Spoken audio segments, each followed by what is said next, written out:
my rhythm. How would you like to know the truth about suicide among queer youth? It's not just a statistic, in fact it's quite realistic. I had a friend who recently died, and a quarter of us have attempted suicide. When there's so much degradation of your sexual orientation, your psychology becomes vexed around questions of sex, and you cry yourself to sleep instead of counting sheep. With nowhere to go and no self-esteem, people go to check out the queer nightclub scene. Well, dancing is fun and the sex is great. It's an enclave away from homophobic hate. Sometimes it can be quite a treat. Do you know what I'm talking about? Oxford Street.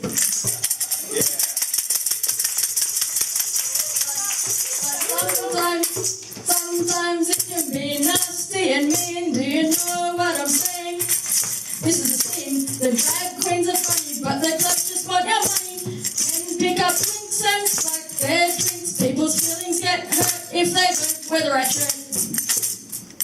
People work on.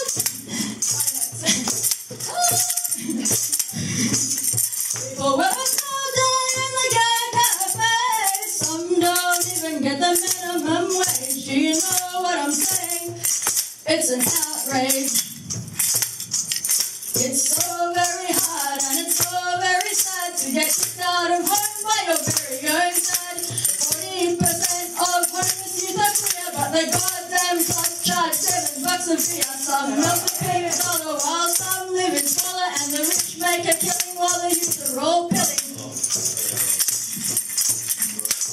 Well, the problems are all quite tragic. They won't go away like magic. But we certainly start to see some improvement when you get involved in protest movements. Yeah. So when I find it hard to do the high notes when I'm nervous.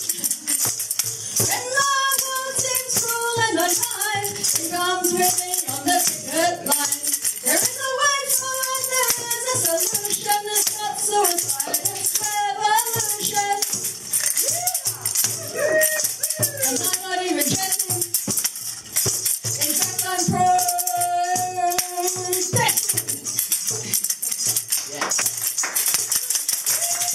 Okay, next up we have Kai. I've recently got to know Kai. I think Kai is a great activist in the LGBTI community, and yeah, he really cares for the community and is pulling the community together, particularly the young people, and I also think he's a great poet. Kai.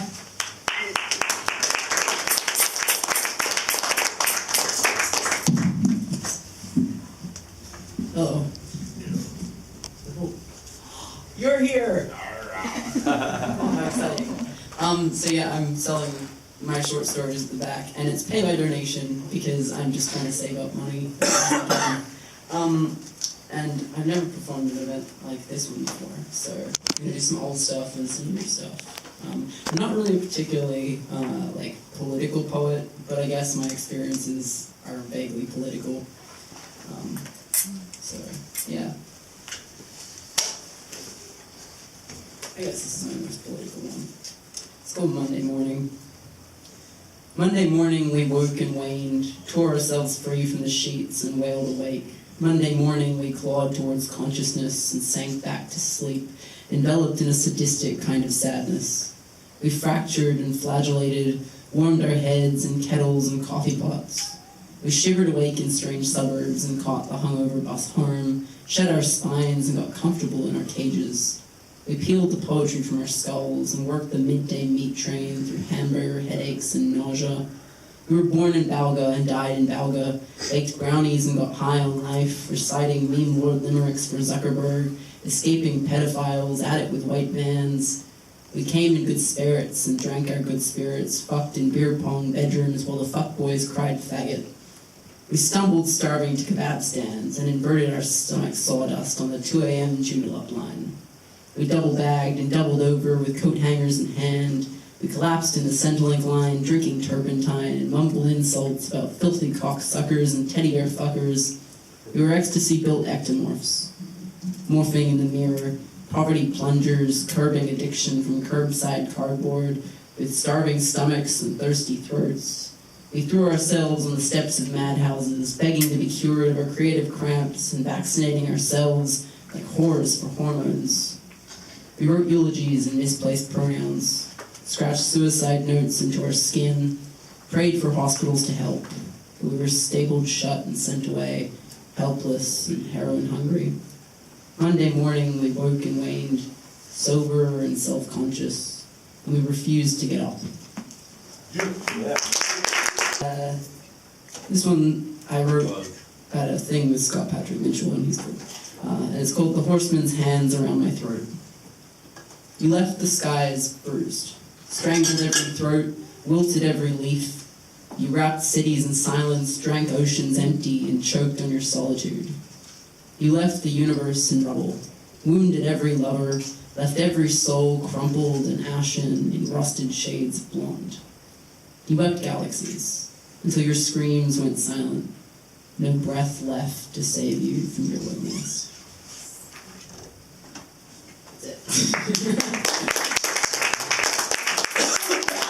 That one's a work in progress, I guess. And this is my first list poem. It's called Lexapro 10 milligrams, and it's a list of 10 things to do with anxiety. 1. The demons demand breath. They claw my chest in siren songs of nausea. 2. They blunt my edges, evaporate the stars with street lamps. 3. I can't breathe when I see him. 4. My lungs revolt with metallic teeth. 5. I'm a suburban dragon with filed down sharp tongue. 6. I can't breathe when I see him. 7. My skull frays at ashen corners. My blood pumps poisonous. 8. I can't breathe when I see him. 9. I can't breathe. 10. You. I wrote on the train on the way here. I thought it would be challenging to try and write one on the way. It's called Dr. Hewitt.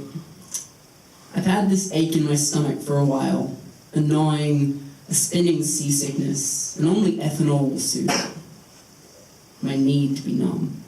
I'm fragile and awake, counting cracks in the pavement, tying up all my loose ends, with tin roofs and chamomile mugs. I've been ill, trying to soak up your scent, swallowing all those bitter pills, and I've decided, if I'm to die, I want it to be by your side. This one is a remix poem. So I took all of my poems that already exist, all of them, and took a line from each of them, and tried to put it together to make something new. So this one's called Vestigial. It's been 2 years and every day still begins and ends with you. With waking dreams of dentist chairs and dissonance, with siren songs of nausea, heartaches, and double takes. I'm living in a home made of makeshift bones, shedding my blood like milk teeth. I chewed my cheeks in bars, burned beacons in my lungs, got the ashtray blues, goonbag blues, got high and watched the streetlights levitate. I called home and crashed with a friend of a friend, a classmate, roommate, shivered awake in strange suburbs and caught the hungover bus home. I saved you a seat. One more? Okay. I'll do my most popular one. This one, I performed at the Slam and I managed to get third place, so that's cool. I want to tell you the story behind it, because no one knows the story behind it. My best friend committed suicide in 2013, and it could have been prevented, but pretty much every system that existed worked against her. Her dad raped her most of her childhood, and her parents were divorced, but they couldn't prove it, so her dad still had partial custody, and she had to go there every week on the weekend, knowing that would happen to her. And even now that she's dead and she wrote a confession saying, "This happened to me," they still are claiming insanity defense, and are saying, "Nah, you can't do anything about it." And the night that she died, she actually said, "Hey, I'm suicidal, please take me to a hospital." And the hospital said, "We can't help you, we don't have any room left." And because she was under 18, there's only one hospital that will take people her age. So she went home that night and she died. So this is the poem about it. It's called 2:45 a.m. for her. Since you left, I've been cotton-mouthed, needle sick, love sick, homesick. I've been a shrink-wrapped heartbreak in the making, hallucinating downpours, a diagnosed head case of psychosis, neurosis, and neurosis. You were grilled cheese reality TV Sundays, tombstone eyes and finger-painted lips. You were 60 calories a day, nasogastric hospital stays, coat hanger shoulders, and Kleenex skin. You were locked door restraining orders, split bills and split wrists, stomach aches and head pains and shit stains, mothballed revolvers and stitched-up delirium. You were self-loathing enveloped in a sunny disposition, an anti-social, anti-establishment, anti-Christ. You were classroom crucifixion and flinching epidermic exorcisms. You were bloodied knuckles, cigarette burns and amphibious lungs, sky-high vodka delusions, and illegible late-night scrolls. You deserved to be held the way an addict savors their last fix. But instead, you got friction burn, stomach churn, torn hymen, and stained Barbie sheets. My home was a patchwork of rubble, so I made a home in you. And when they laid you 6 feet under, I was a tearless contradiction. Sunday best suit and loosened tie, high heels sinking into sparse grass. After you left, you were every empty park bench, squeezed between the lines of every novel, hanging from the dialogue of every stupid movie. You're the shrine I pray to each night for forgiveness, the mischance goodbyes I utter in my insomniac sleep. You're the name carved into the front of my mind, my most common hallucination. You were every 2 a.m. suicidal hospital trip I made, because I missed you so goddamn much. I still do. Yeah.